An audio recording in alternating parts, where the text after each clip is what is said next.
àwọn bandit tún sọsẹ́ lónìí ẹ̀yìn èèyàn nípínlẹ̀ Ọ̀yọ́ nílùú Ìsẹ́yìn gangan ni wọ́n ti ṣe àkọlù tó ní agbára yìí o. Nǹkan dé o, àmọ́ ká gbóṣùbà káre fáwọn civil defence wa fúnṣẹ́ ribiribi iṣẹ́ takuntakun tí wọ́n ṣe láàárọ̀ òní. Ẹ wò ó, òní tó jẹ́ ọjọ́ karùn-ún oṣù karùn-ún ọdún 2026 ní nǹkan bíi aago kan àbọ̀ ọ̀gànjọ́ òru làwọn atiláwọ̀ yìí ni wọ́n ṣe ọṣẹ́ sí ìlú Ìsẹ́yìn. Gbẹ̀gẹ́dẹ́ gbiná o, torí pé kí ni àwọn civil defence yìí àtàwọn terrorists yẹn wọ́n jọ mú nǹkan lẹ̀. Bẹ́ẹ̀ ni wọ́n jọ dojú ìbọn kọra wọn ni tó bẹ̀ sí yìnbọn tíro ìbọn tí ń ro kólákólá tí ń dún kùsẹ́kùsẹ́. Ẹ̀yin èèyàn àní ẹ súnmọ́ bísẹ̀ mo ti gbóhùn tẹ mọ́ jẹ́dé àwọn ìròyìn yàjóyàjó ìròyìn ajá àbálẹ̀ lọ́dọ̀ tí wọ́n ń bì náà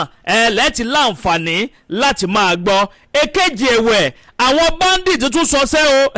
ní agbègbè kan tí wọ́n ń pè ní Achípẹ̀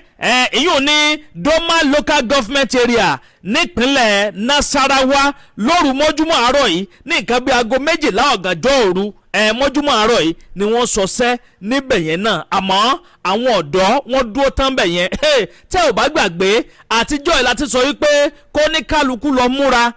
kó múra ogun kó máa defend ara wọn, torí ẹni tí ò bá ti defend ara ẹ̀ tí bandit bá ti ka ọmọ kọ́nà tí wọ́n pa ó kú gbẹ́ntì ẹ̀nu lágbára ọlọ́ọ̀bá Èdùmàrè àní bá wọn kúkú ọ̀wọ́wọ́. Ẹ bá ń ṣàmì àdúrà kẹsì bá ń gbẹ́tọ̀ àdúrà mi kẹsì má bá ń pín fọ́nrán ìkáàkiri lógúnlógún lọ́gbọ̀nlọ́gbọ̀n kó lè tètè kan ọ̀pọ̀lọpọ̀ àwọn èèyàn lára. Ǹjẹ́ ẹ ti gbọ́ lẹ́tọ̀ ẹ̀yin tí ẹ bá gbọ́ nǹkan tí ń lọ nínú ayé kọ́lọ̀ má jẹ́ kíyàn dòkú nígbà tí yẹn wà láàyè. Ṣé rí gbogbo àwọn òkú àwọn bandit tí wọ́n pa lánàá yìí gbogbo ẹ̀ pátápátá ń bẹ ń comment section lórí Telegram channel wa àti WhatsApp channel wa. Ẹ tara ṣàṣà ní ìsín kẹ́ tètè lọ sí comment section yẹn ẹ lọ́ bá ń tẹ link tí ń bẹ̀ ń bẹ̀ fẹ́yìn tẹ́ bá fẹ́ rí òkú gbogbo àwọn bandit tí wọ́n padànù nípa àfọ́náfọ́nṣu lánàá òde yìí. Ẹ̀yin èèyàn mi ẹ̀ẹ́dẹ́kọ̀ọ́dẹ́bọ̀ ẹ súnmọ́ bí o ẹ jẹ́ n kọ́kọ́ sọ̀rọ̀ nípa ti Ìsẹ́yìn orò. Àwọn bandit ya wọ bẹ̀ lánàá òde yìí wọ́n petú, àmọ́ gbogbo àwọn tó wá pátápátá àwọn 5 ni wọ́n pè wọ́n ò farare lọ o, torí pé kí ni àwọn civil defence wọ́n ń pè ní agro rangers civil defence wọ́n dúró digbí wọ́n dúró tán. Ẹ wò ó wọ́n alákọ̀ọ́ni gbogbo wọn wà bí ìbọn báwọn bandit yẹn ṣe dé báyìí tí wọ́n ṣínà bobolẹ̀ tí wọ́n bẹ̀rẹ̀ sí ń jẹ́ àwọn èèyàn gbé. Àwọn civil defence agro rangers yìí wọ́n dúró tán ni tó yẹ pé wọ́n bẹ̀rẹ̀ sí ń takò wọ́n yìnbọn mọ́ wọn takòtakò ni. Ẹ wò ó kójú má rí ibi báyìí kọ́ gbogbo ara lóògùn ẹ̀. Nínú àwọn 5 bandit tí wọ́n wá ságbègbè yẹn wọ́n kọ́kọ́ pa ẹnìkan nù wọn náà èyí kọ́kọ́ fi kú ṣèfàjẹ́ 2 inú wọn kọ́ wọ́n gbá 2 múnú wọn.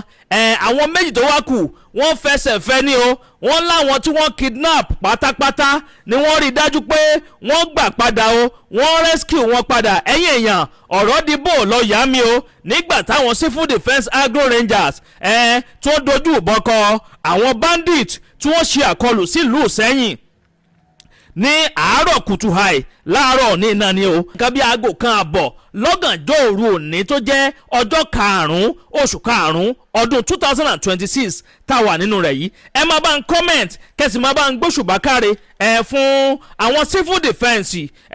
àwọn agro rangers. Àmọ́ nǹkan kan tí mo fẹ́ kẹ́ bá ń sọ fáwọn civil defence yẹn ni wípé ẹ má jẹ́ kó gbé wọn kó àwọn bandit yẹn fáwọn ọmọ ológun o, torí pé kíni tó ń bá ti kó wọn fáwọn ọmọ ológun wọ́n tún lọ reintegrate wọn ní o tí wọ́n tún rehabilitate gbogbo wọn nígbẹ̀yìn kọ́ wọ́n wá padà dá gbogbo wọn padà sáàrin ìlú náà bá wa gbé papọ̀ gẹ́gẹ́ bọ́n ṣe fáwọn tí wọ́n ṣe graduation fún ní kòpẹ́kòpẹ́ yìí. Àwọn 744 bandits tí wọ́n dá padà tí wọ́n sọ pé àwọn fẹ́ dá padà sínú ìlú wọ́n láwọn ti reintegrate wọn, àwọn ti di radicalize wọn, bẹ́ẹ̀ sì ni àwọn ti rehabilitate wọn, wọ́n ti kójú òṣùwọ̀n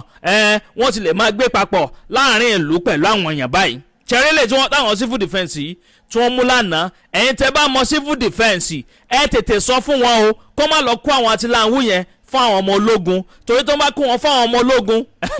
wọ́n ò reintegrate wọn ní o ẹ jẹ́ kó ètè ṣe kinní yẹn fún wọn báyìí nǹkan táwọn náà ń ṣe fáwọn aráàlú kó ètè ṣe fáwọn náà nígbà tí wọ́n bá pa wọn gbogbo wọn pátá ló yẹ kó ń kú pa ẹnìkan ló sọ pé wọ́n mú balẹ̀ lánàá àwọn méjì sá lọ wọ́n mú àwọn méjì láàyè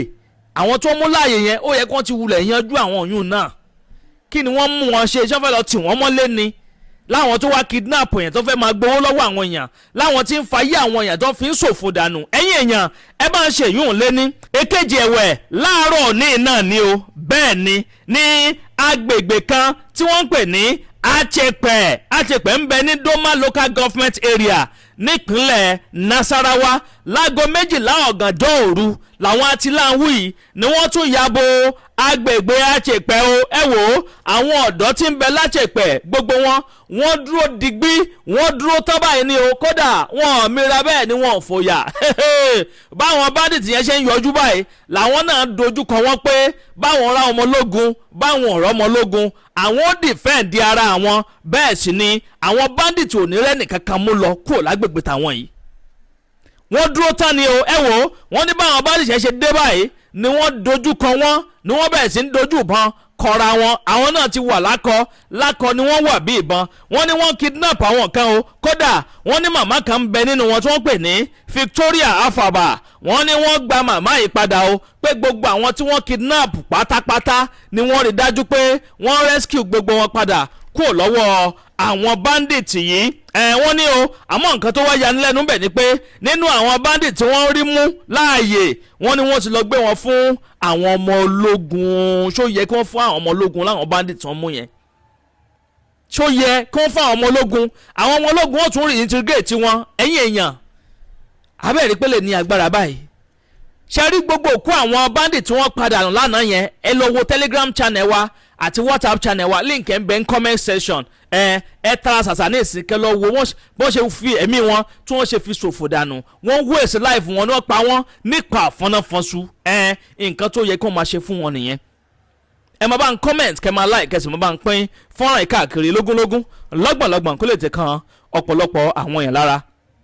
ìlérí tí wọ́n làwọn á múṣẹ gẹ́gẹ́ bá dé ṣèlérí fún yín pé àníjẹ́ kójú yín fọ́ bẹ́ẹ̀ náà làsìn jẹ́ kí ti yín di sí gbogbo ìṣẹ̀lẹ̀ tí bá ń ṣẹlẹ̀ káàkiri ilẹ̀ wa pàápàá jùlọ nílẹ̀ Yorùbá tiwa ń bì ẹ bá ń comment kẹ́ máa like kẹ́sì máa pín fọ́nrán káàkiri ẹ̀yin tẹ́ bá ń bá ìkànnì yìí pàdé fúngbà àkọ́kọ́ tẹ́ ò tí follow wa abẹ́ ò tí subscribe ẹ bá ń tẹ follow button tàbí subscribe button tí ń bẹ nísàlẹ̀ fọ́nrán yìí aago kélébé kan náà bẹ́ẹ̀ notification bẹ́ẹ̀ ni wọ́n ń pè òun gangan ní ó máa ta yín lólobó ní gbogbo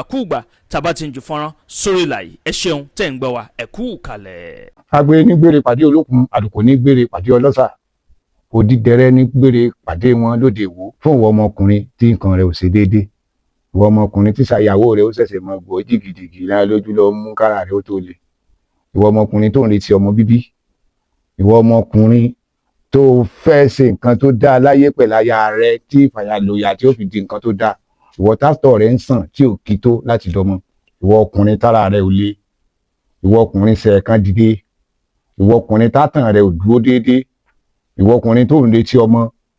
ìwọ ọkùnrin tó ṣẹ̀ṣẹ̀ ṣègbéyàwó ọgbọ́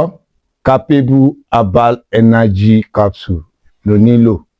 fún gbogbo àìṣedéédé ara rẹ̀ kó o lè jẹ́rìí sọmọ bíbí àti nǹkan tó dáa láti ṣe.